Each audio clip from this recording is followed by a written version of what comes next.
Ray's Talk Show. This is a special, this is like a mixtape edition right after all this madness. We normally do the show later in the week, and we are going to have an edition of Ray's Talk Show later in the week with our continue our election coverage with a very special guest, one of our big time national guests. But you'll hear about that later in the week. But we just had to get on the mic, talk about this drama the last few days. And joining us is someone that's on the ground, knows what she's talking about. One of these wise Latinas that gets it in on social media and everywhere else. Monica Parrilla, welcome to Ray's Talk Show. Well, thank you for the welcome. Yep, definitely. Long overdue, Monica. Absolutely. Monica is one of our great community activists here in Philadelphia. And, you know, if we don't have enough time to get into the resume, but needless to say, if it's something on your mind about supporting the community, politics, education, young people, church, cultural stuff, Monica's on top of it. Monica, I had to get one of my Puerto Rican superwomen on the show to just break down what we've seen over the last 72 hours. Oh, man. So let's start with this, Monica. When you heard about this nonsense with Donald Trump Friday, with this audio tape from 11 years ago showing off basically pumping his chest with a bunch of men around, basically being a sexual predator. Right. I mean, what came to your... I mean, just give me your reactions here. Well, I mean, my reaction is he said that it was locker room talk, but it's consistent. It's just not the fact that this is an old, audio of him saying something that he normally says in the locker room. Like, it was recent where he said, esta tipa es una puerca. He's talking about, like, Miss Universe here. It's just his behavior. Like, him being a presidential candidate didn't change the fact that he needs to filter himself some more. It plays all in. The same way he felt years ago is the same way he felt now, and there's nothing that's going to change my mind about that. There's so much about it I get so upset about. The first thing is that with the whole locker room thing, and this is what I get so upset, and I've actually gotten pushback from Latinos on the show, because I'm like, I really get tired of Latino men getting, they're macho and all this stuff, and it's like, there's all this accountability to all of our communities, right? Like, so for us, it's like, why don't you men do this? Why don't you people get more educated? Why don't you people do this? Why don't you people do that? And this guy thinks he can just brush off this comment by saying it was locker room humor. First of all, he said it when he was 59 years old. Yeah, there's a reason though, Ray. There's a reason why he thinks it's okay to say this stuff, because his supporters play into that big time. And what I mean by that is, before, a campaign can be run off of, we're going to lower taxes and we're going to, increment minimum wage. And that's how politicians used to win campaigns and elections and stuff. Nowadays, the way he's making it seem, he can say some off-the-wall bullcrap, and his supporters play right. They'll still vote for him no matter what, which is why he thinks it's okay. It's the culture that we live in that now has no filter and no respect. Well, that's his culture. Yeah, absolutely. And that's the culture of some people and I think you're right in that. I'll take it a step further, that I think the sad thing is that very few of his supporters are really going to likely not vote for him after this. Yeah. Because first of all, there's 50 examples of this kind of behavior. The Howard Stern stuff, the stuff he said about even Alicia Machado the other day. Absolutely. And there's a psychology here where there's kind of like, especially with the men, they want to be like him. They want to live this fantasy that, I'm a rich guy, I can screw whoever I want. I got a trophy. I got my third trophy. Grab whatever wife. You want to grab. Yep. Grab what you want to grab. And, this is the way life should have been. Yep. And because life didn't work out that way for me, I'm trying to channel my frustration into this character. Yep, absolutely. And it's so upsetting going back to the locker room thing for me, because it's like, I mean, look, I've been around all kind of men in all kind of parts of society, and have I ever heard a man say something like this? Maybe. First of all, we probably were 15 years old. Right. When my man was 59, and B, that was the last person I wanted to hang out with. Someone that spoke that vulgar and to talk about women in that way. You know what I mean? Yeah, do men check out and talk about women? Sure. But that he crossed all kind of lines. All kinds of lines. I mean, come on now, to say that he could just walk up to a woman and grab her stuff and then put a tic tac so he could dog her down, like, get out of here. And she's married, and and they do it all, and I'm famous, so I get away with it. Absolutely. To show off about that. Yeah, that's bullshit. So then now Republican, a lot of Republican leaders stepping away from him, and then we get to the debate. Oh man! And I said this on my show 2 weeks ago, and I kept seeing last night my mother's face on Hillary Clinton's face. That look on her face, like, and I know so many women can relate to it listening to this, especially my Latinas out there. It's like, I do all this work. I do all this preparation. I take care of everybody else. Yep. And I'm this close. I have to go through this embarrassment for just the opportunity to serve other people. Yeah. And that's the look that I saw on her face. I said, well, I've seen this look on a lot of women's faces. Yeah. Like, I even said in one of my posts, like, somebody got to get the chancleta out. Because first of all, it was disrespectful. He was coming at her way too much about stupid shit. It was like a third grade show. Like, first of all, he didn't offer to shake her hand.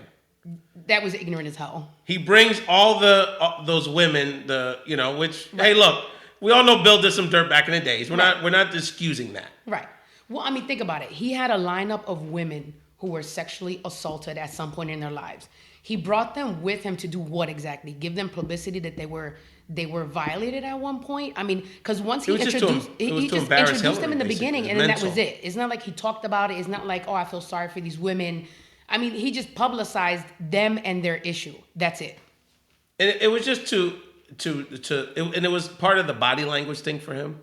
Like being around her, being creepy, having these women there. It was just psychological warfare. Yeah, absolutely. And it's so frustrating because and I say this on the show all the time, is that the people, the commentators, the journalists, all they focus on, or almost all they focus on, is like the theatrics. And it's like, and I think, we're all back and forth on Facebook that last night. Let's focus on what they're talking about. Yeah, that gets to the point. He didn't answer any question. All of his answers were crapping on Hillary Clinton. Like, he didn't give any plan, any outline, anything that was of value. Nothing came out of it yesterday. Nothing. Yeah, I mean, okay, so we know about the emails and we know about her other, alleged issues. Right. But it's like you said, it's like, what is he bringing to the table? That Aleppo thing, he obviously didn't even know what was going on because he went to Mosul and he changed the subject. Yep. Every time he gets checked, he changes the subject. Absolutely. And I can understand why people get turned off. And it's really hard for Hillary because it's like, either I stoop to this guy's level. And she was a little frazzled. I mean, last night was rough for her. I mean, it was me watching it was rough, right? Like, that was rough to watch. Imagine. Like, he was. I mean, at one point he got too close to her. I think, like, in her personal space. Yeah. I mean, he could have probably just reached out and touched her face if he really wanted to. It was just, it was just a show up there. I was totally disappointed. And now we go another debate where a lot of things. I mean, they did talk about healthcare yesterday. Briefly, yeah. I'm trying to think on the tax piece. Right. Which let me get on that. Tax evasion. I'm a small business owner, and I am 100% against tax evasion. That's a felony. And if he's like, oh yeah, first of all, in the first debate, he said that he was smart for doing that. Then he comes on in this debate and says, yeah, well, there was a loophole.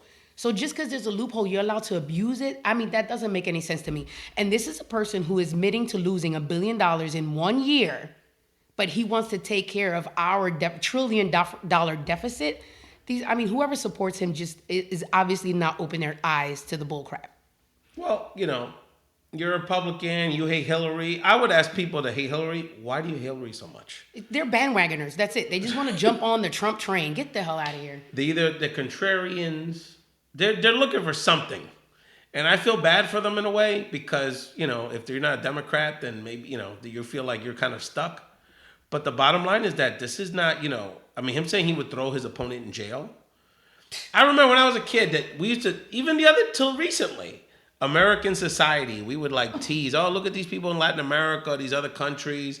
Look how ghetto they are. Look how they have their elections. They have these weird, they have these, and now it's like we're having a novella for presidency. Yeah, absolutely. It's just a show. It's just a show, and now we're supposed to be the worldwide leaders. Yeah. How do people around the world how can they respect us after this performance? And the thing is, he's drug us all down. I always tell people, I said, everyone's always so crazy, it's so crazy. So we have one real crazy guy. Because you can say whatever about Hillary, but if she was running against a regular candidate, she would not be. The last thing she'd want to do is focus on what her man did 30 years ago. Absolutely. She'd want to talk about these issues. Now, Absolutely. How she expresses it, you can disagree or agree, but she wants to focus on the issues. She does. And every time that she tries to answer with that, he'll just come back with some other racy kind of novela bochinche. And that's exactly what it is. Monica, you're out here on the ground. We're in a swing state, one of those big swing states. And people sleep on the Latino flavor here in Pennsylvania. Absolutely. That's what I say. Philly doesn't know it, but Philly is the king or queen maker. We are the pawn that these politicians need. Monica, all our Puerto Ricans in Orlando, they swear they're a bomb now. Oh, they get all this attention. No. Hey, check out the show we did last week. We give Orlando the love. Central Philly is Florida. where it's at. Philly is where it's at. And people talk about those suburban white people in Philadelphia, but the reason that it's a blue state or bluish is because of what goes on in the inner city here. Absolutely. So Monica, your squad's knocking on doors, talking to real people every day in the hood. Yep. Give us your vibe. What's going on in the streets? What's popping? What are people talking about? And it's just what it is. So it's a novella. Everybody's interested. Everybody wants to say their piece. There's one or two people, that are supporting Trump and when I say one or two, that's exactly it, one or two. But we're talking about 16, 20,000 doors. We're talking to people all day long. And I mean, the vibe out there is, we're going to go for the vote, and we're voting for Hillary, porque este tipo no sirve, es una porquería. Like, the reaction out there is, Hillary's going to win.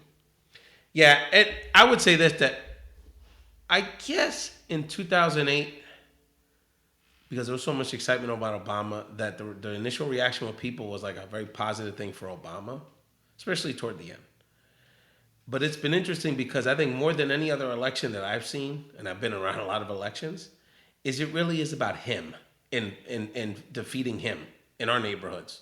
Yeah. People know he's, especially African Americans and Latinos to a large degree, they see him as a racist that's out to go out after us. Absolutely. People are starting to feel out there that they don't have a place in the Trump regime. Yeah.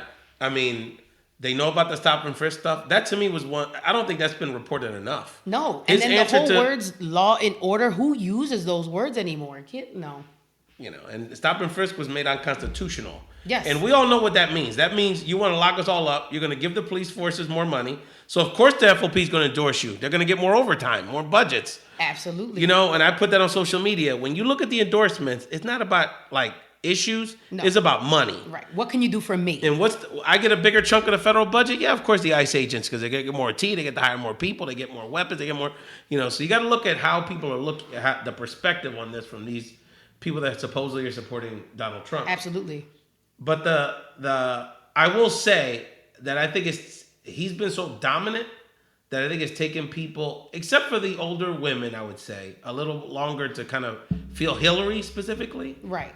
So what sort of issues, besides the Trump phenomenon, which I think is the dominant thing that I'm hearing, what are people concerned about, would you say, out there? Now, we're talking about inner city Latinos and African Americans in a city like Philadelphia. Well, that's absolutely. We talked briefly on the whole stop and frisk thing. I think that's an issue. I really think that the minimum wage is a big issue out there. Jobs in the economy. There's not enough jobs out there. And when there are jobs, they're being, at $7.25 an hour. The word on the street is you really can't make a sufficient living off of $7.25 an hour because that's minimum wage, and odds are that it's probably at fast food restaurants where they don't give you the guaranteed 40 hours a week. I mean, it's just hard for our people to survive on $7.25 an hour, and it's a big deal out there. And you work at a Walmart, and they, look, these big box stores, these big companies, they know, okay, we give these people a certain amount of hours, they make just enough to qualify for health care, Obamacare, what have you. And it's like a corporate welfare program. Absolutely. I mean, if we're making $7.25 an hour in maybe 20, 25 hours a week, you're only bringing home about $200 a week after taxes. I mean, in a month, you're making $800 when your rent is $600. You have to survive a whole month off of $200. God forbid you have a kid. It's not livable wages. It's like the minimum wage is just a starvation wage at this point. Yeah, no. The other thing we've been hearing, definitely, people don't want Obamacare to be taken away.